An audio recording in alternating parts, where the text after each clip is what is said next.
ರಕ್ಷಣಾ ಮಂತ್ರಿಗಳು ಕಾಶ್ಮೀರಕ್ಕೆ ಭೇಟಿ ಕೊಡ್ತಾ ಇರುವಂತಹ ಸಂದರ್ಭದಲ್ಲಿಯೇ ಭಾರತೀಯ ಸೇನೆ ಭರ್ಜರಿ ಕಾರ್ಯಾಚರಣೆಯನ್ನ ಮಾಡಿದೆ. ರಕ್ಷಣಾ ಮಂತ್ರಿಗಳ ಭೇಟಿಯ ಬೆನ್ನಲ್ಲೇ ಆಪರೇಷನ್ಗೆ ಮುಂದಾಗಿರುವಂತದ್ದು. ಜಮ್ಮು ಕಾಶ್ಮೀರದಲ್ಲಿ 3 ಜೈಷ್ ಉಗ್ರರನ್ನ ಹೊಡೆದುರುಳಿಸಿದೆ ಸೇನೆ. ಅವಂತಿಪೋರಾದ ತ್ರಾಲ್ನಲ್ಲಿ ಸೇನಾ ಕಾರ್ಯಾಚರಣೆ ಚುರುಕುಗೊಂಡಿದೆ. ಕಳೆದ 6 ಗಂಟೆಯಿಂದ ನಡೀತಾ ಇರುವಂತಹ ಆಪರೇಷನ್ ಇದು. ಇನ್ನೂ 2 ಭಯೋತ್ಪಾದಕರು ಇದೇ ಜಾಗದಲ್ಲಿರುವಂತಹ ಅನುಮಾನ ಸೇನೆಗಿದೆ. 3 ದಿನದಲ್ಲಿ 2 ಭರ್ಜರಿ ಎನ್ಕೌಂಟರ್ ಅನ್ನ ಭಾರತೀಯ ಸೇನೆ ಮಾಡಿರುವಂತದ್ದು. ಈವರೆಗೂ 6 ಭಯೋತ್ಪಾದಕರನ್ನ ಹೊಡೆದುರುಳಿಸುವಂತಹ ಕೆಲಸಕ್ಕೆ ಭಾರತೀಯ ಸೇನೆ ಮುಂದಾಗ್ತಾ ಇದೆ. ಆಪರೇಷನ್ ಸಿಂಧೂರದ ಬಳಿಕವೂ ಕೂಡ ಗಡಿಯ ಒಳಗಿರುವ ಕಾಶ್ಮೀರದ ಮೂಲೆ ಮೂಲೆಯಲ್ಲಿ ತಲಾಶ್ ಮಾಡುವ ಮೂಲಕ ಅಳಿದುಳಿದ ಉಗ್ರರನ್ನ ಸದೆಬಡಿಯುವಂತಹ ಕೆಲಸ ಆಗ್ತಾ ಇದೆ. 48 ಗಂಟೆಗಳ ಅವಧಿಯಲ್ಲಿಯೇ ಇದು 2ನೇ ಬಾರಿಗೆ ಆಗ್ತಾ ಇರುವಂತಹ ಎನ್ಕೌಂಟರ್. ಮೊನ್ನೆ ಶೋಫಿಯಾನ್ನಲ್ಲಿ ದಾಳಿ ಆಗಿತ್ತು. LET ಉಗ್ರರನ್ನ 3ರನ್ನ ಸಂಹಾರ ಮಾಡುವಂತಹ ಕೆಲಸವನ್ನ ಭಾರತೀಯ ಸೇನೆ ಮಾಡಿತ್ತು.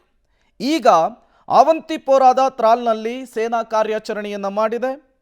ನಿರಂತರವಾಗಿ ಕಾರ್ಯಾಚರಣೆಯನ್ನು ನಡೆಸ್ತಾ ಇರೋದ್ರಿಂದ 3 ಜೈಷ್ ಉಗ್ರರನ್ನ ಇವತ್ತು ಕೂಡ ಹೊಡೆದುರುಳಿಸುವಂತಹ ಕೆಲಸ ಆಗಿದೆ. ಅಲ್ಲಿಗೆ 48 ಗಂಟೆಗಳ ಅವಧಿಯಲ್ಲಿ 6 ಜನ ಉಗ್ರರನ್ನ ಸಂಹರಿಸಿದೆ ಭಾರತೀಯ ಸೇನೆ.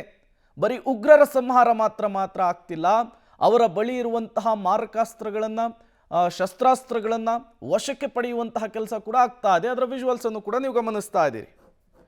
ಮತ್ತಷ್ಟು ಡೀಟೇಲ್ಸ್ ಅನ್ನು ಕೊಡ್ತಾರೆ ಶಬೀರ್, ನೇರ ಸಂಪರ್ಕದಲ್ಲಿ ಜಾಯಿನ್ ಆಗಿದ್ದಾರೆ. ಶಬೀರ್, ಕ್ಲೀನ್ ಕಾಶ್ಮೀರಕ್ಕೆ ಯಾವ ರೀತಿಯ ಕಾರ್ಯಾಚರಣೆ ಸಾಗ್ತಾ ಇದೆ ಅಂತ ಹೇಳಿ ಮೊನ್ನೆ ನಾವು ಗಮನಿಸ್ತಾ ಇದ್ವಿ. ಶೋಫಿಯಾನದಲ್ಲಿ 3 ಉಗ್ರರನ್ನ ಹೊಡೆದುರುಳಿಸುವಂತಹ ಕೆಲಸ ಆಗಿತ್ತು. ಇವತ್ತು ಮತ್ತೆ 3ರನ್ನ ಬಲಿ ಹಾಕುವಂತಹ ಕೆಲಸ ಭಾರತೀಯ ಸೇನೆಯಿಂದ ಆಗಿದೆ. ಹೇಗೆ ನಡೀತಾ ಇದೆ ಈ ಕಾರ್ಯಾಚರಣೆ ಅಂತ?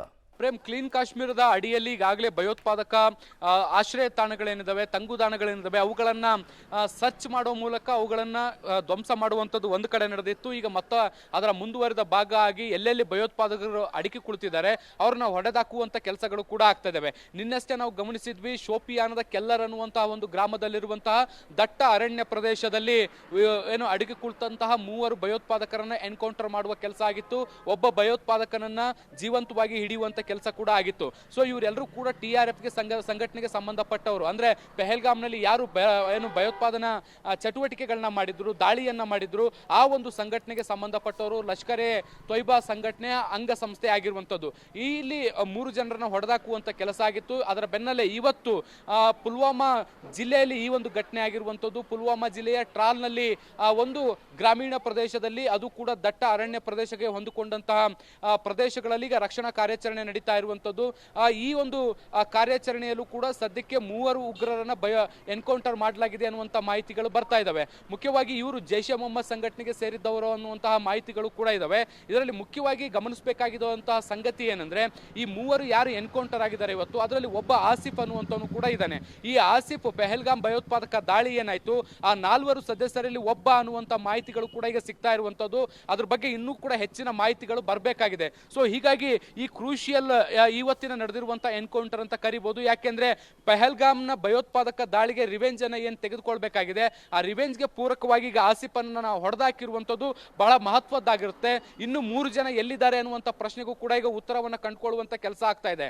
ಈಗಾಗಲೇ ಇವತ್ತು 3 ಜನ ಎನ್ಕೌಂಟರ್ ಆಗಿದೆ, ಇನ್ನು 2 ಇರುವಂತಹ ಮಾಹಿತಿಗಳು ಕೂಡ ಇದಾವೆ. ಈ ಮಾಹಿತಿಯನ್ನು ಆಧರಿಸಿ ಈಗ ಸರ್ಚಿಂಗ್ ಆಪರೇಷನ್ ಅನ್ನ ಕಂಟಿನ್ಯೂ ಮಾಡಲಾಗ್ತಾ ಇದೆ. ಪ್ರೇಮ್,